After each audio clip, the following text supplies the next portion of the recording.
সেদিন সন্ধ্যায় বৃষ্টি হচ্ছিল।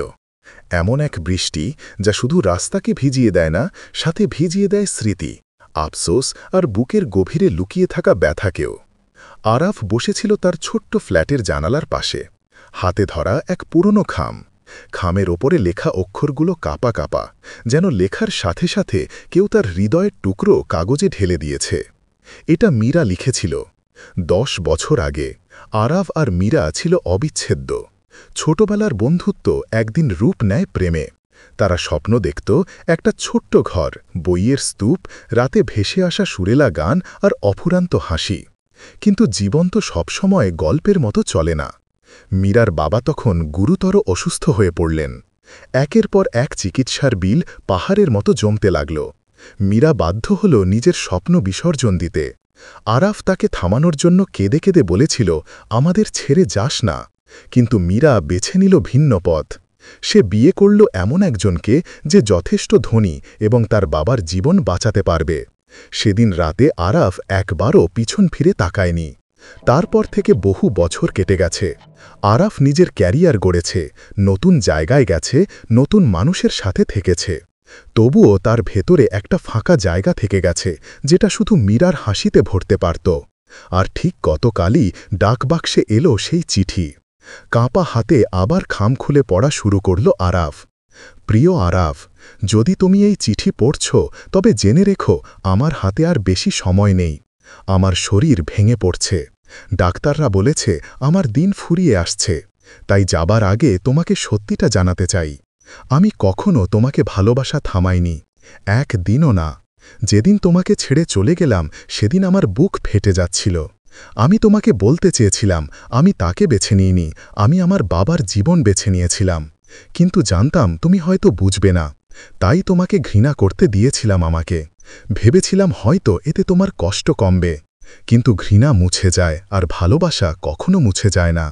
আমি থেকেছি এক বাড়িতে যা কোনোদিনও আমার ঘর হয়ে ওঠেনি। হেসেছি ছবির সামনে যেখানে আসলে আমার হাসি ছিল না। থেকেছি এমন এক দুনিয়ায় যেখানে আমি ছিলাম এক প্রেতাত্মার মতো। কিন্তু সবসময় তোমাকে বয়ে বেরিয়েছি বুকের ভেতর এক গোপন হৃদস্পন্দনের মতো। ক্ষমা করো আরাফ, আমি তোমাকে আমাদের সেই জীবন দিতে পারিনি। হয়তো অন্য কোনো জন্মে, অন্য কোনো আকাশের নিচে আমরা আবার দেখা করব। আর সেদিন হয়তো ছাড়তে হবে না কাউকে। চিরদিনের তোমার মীরা। চিঠিটার কালি অনেক জায়গায় ছড়িয়ে গেছে, যেন কাগজটাও কেঁদে উঠেছে লেখার সময়। চিঠি শেষ করতেই আরাফের চোখ ঝাপসা হয়ে গেল। বুক কেঁপে উঠল চাপা কান্নায়। সে চিঠিটা শক্ত করে বুকে চেপে ধরল। বাইরে বৃষ্টির শব্দ আরও জোরালো হল, যেন আকাশও কাঁদছিল তার সাথে। ফিস ফিস করে আরাফ বলল, আমিও তোকে কোনোদিন ভালোবাসা থামাইনি মীরা। কিন্তু তার উত্তর আসল না, শুধু ভিজে যাওয়া রাতের নীরবতা আর এক অসমাপ্ত প্রেম কাহিনীর ভার। চিঠিটা বুকে চেপে ধরে আরাফ ভেঙে পড়েছিল। মনে হচ্ছিল এতদিন যেটা ভুলতে চেয়েছে সেটাই আবার নতুন করে বুক ফাটিয়ে দিল। কিন্তু অদ্ভুতভাবে চিঠির শেষে কোনো তারিখ ছিল না, শুধু শব্দগুলো কান্নায় ভেজা। পরদিন সকালেই সে সিদ্ধান্ত নিল মীরাকে শেষবারের মতো খুঁজে বের করবে। হয়তো দেরি হয়ে গেছে, হয়তো কবরের সামনে দাঁড়িয়ে চোখের জল ফেলতে হবে, তবুও যাবে। সে গেল মীরার শহরে। অনেক বছর পেরিয়ে গেছে, তবুও ঠিকানা মনে ছিল। বাড়িটা এখন পুরনো, লতাপাতায় ঢাকা। দরজায় কড়া নাড়তেই এক বৃদ্ধ ভদ্রলোক বেরিয়ে এলেন। আরাফ নার্ভাস কণ্ঠে জিজ্ঞাসা করল, মীরা সেন এখানে থাকতেন? ভদ্রলোক অবাক হয়ে তাকালেন। কিছুক্ষণ নীরব থাকার পর ধীরে বললেন, আপনি কে? আমি ওর পুরনো বন্ধু, আরাফ কাঁপা গলায় উত্তর দিল। ভদ্রলোক হালকা দীর্ঘশ্বাস ফেলে বললেন, মীরা অসুস্থ আছে, খুব দুর্বল, কিন্তু এখনও বেঁচে আছে। আরাফের বুক কেঁপে উঠল। কি বলছেন? চিঠিতে তো লিখেছিল। ভদ্রলোক শান্ত কণ্ঠে বললেন, ও চিঠি লিখেছিল অনেক মাস আগে। ভেবেছিল বোধহয় বাঁচবে না, কিন্তু ভাগ্য ওকে টেনে রেখেছে। শব্দ শুনেই হঠাৎ ভেতর থেকে ভেসে এলো এক ক্ষীণ কণ্ঠ, কে এসেছে বাবা? আরাফের দম বন্ধ হয়ে এলো। এই কণ্ঠস্বর সে পৃথিবীর যে কোনো জায়গায় চিনে নেবে। ভদ্রলোক একটু দ্বিধা করে বললেন, তোমার জন্য কেউ এসেছে মীরা। কয়েক সেকেন্ড পর দরজার পাশে দাঁড়ালো মীরা। শাড়ির কোণা মাথায় চাপানো, শরীর ভীষণ দুর্বল, কিন্তু চোখ সেই আগের মতোই। চোখে চোখ পড়তেই সময় থমকে গেল। 10 বছরের অভিমান, কান্না, শূন্যতা সব ভেঙে পড়ল মুহূর্তের মধ্যে।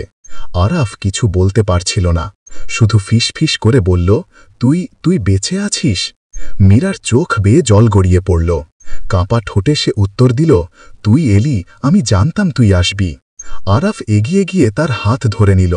সেই হাত দুর্বল হলেও স্পর্শে এখনও ছিল অজানা এক উষ্ণতা। দুজনেই কাঁদছিল, আর বাইরে হালকা বৃষ্টি নামছিল, কিন্তু এবার সেই বৃষ্টি আর শোকের ছিল না, ছিল এক নতুন আশার মতো।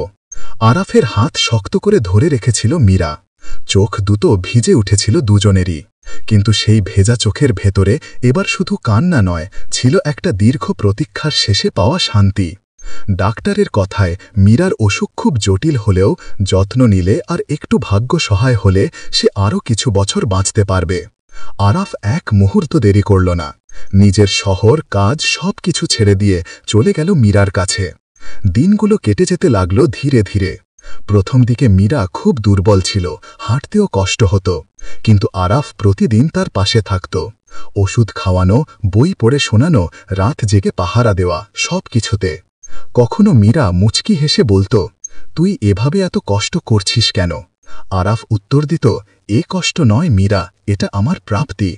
সময়ের সাথে সাথে মীরা একটু একটু করে শক্তি ফিরে পেল। আবার বাগানে হাঁটতে শুরু করল, কখনো পুরনো গান গুনগুন করত। আরাফ পাশে বসে শুনত, যেন পৃথিবীর সবচেয়ে সুন্দর সুর। তাদের দিনগুলো ছিল খুব ছোট কিন্তু অমূল্য। কোনো বিলাসিতা ছিল না, ছিল শুধু একে অপরকে পাওয়ার তীব্র আনন্দ। সকালের চা, বিকেলের গল্প, রাতের আকাশ দেখে দীর্ঘশ্বাস ফেলা, এটাই হয়ে উঠল তাদের সুখের মহল। বছর কেটে গেল, অসুখ আর বয়স দুজনকেই নরম করে দিল, কিন্তু ভালোবাসা সেটা আরও গভীর হল। একদিন মীরা তার মাথা আরাফের কাঁধে রেখে বলল, জানো আরাফ, আমি কখনো ভাবিনি আমরা আবার একসাথে হব। ঈশ্বর হয়তো দেরিতে দিলেন, কিন্তু অবশ্যই দিলেন। আরাফ চোখ মুছে উত্তর দিল, যতদিন আছি একসাথেই থাকব, শেষ শ্বাসটাও আমি তোর হাত ধরে নিতে চাই। সেদিন আকাশে পূর্ণিমার আলো ঝলমল করছিল, বাতাসে ছিল অদ্ভুত শান্তি। মীরা আর আরাফ জানত তাদের হাতে হয়তো অনেক সময় নেই, কিন্তু যতটুকুই আছে সেটুকুই একসাথে, আর সেটাই জীবনের আসল সৌন্দর্য। এই গল্প আমাদের শেখায়, ভালোবাসা কখনো সময়ের কাছে হেরে যায় না। মানুষ হয়তো দূরে চলে যায়, পরিস্থিতি আলাদা করে দেয়, অভিমান জমে ওঠে, কিন্তু সত্যিকারের ভালোবাসা রয়ে যায় বুকের ভেতরে এক নিঃশব্দ হৃদস্পন্দনের মতো। মীরা ও আরাফের মতো আমরা সবাই জীবনে কাউকে না কাউকে হারাই, ভুল করি, কিংবা সময়ের কাছে পরাজিত হই, কিন্তু যদি ভালোবাসা সত্যিকারের হয় তবে জীবন দ্বিতীয় সুযোগ দেয়। সেই সুযোগকে আঁকড়ে ধরতে জানাই আসল সাহস। এই গল্প আরও বলে, সুখ মানে বড় বাড়ি, বিলাসিতা বা সম্পদ নয়। সুখ আসলে হলো প্রিয় মানুষটির হাত ধরে হাঁটা, চোখের জল মুছে দেওয়া, আর একসাথে শেষ পর্যন্ত বেঁচে থাকার প্রতিশ্রুতি। শেষ চিঠি আমাদের মনে করিয়ে দেয়, ভালোবাসাকে কখনো অবহেলা করো না। যতদিন সময় আছে প্রিয় মানুষটিকে ভালোবাসা জানিয়ে দাও, আর মনে রেখো শেষ পর্যন্ত টিকে থাকে শুধু সত্যিকারের ভালোবাসাই।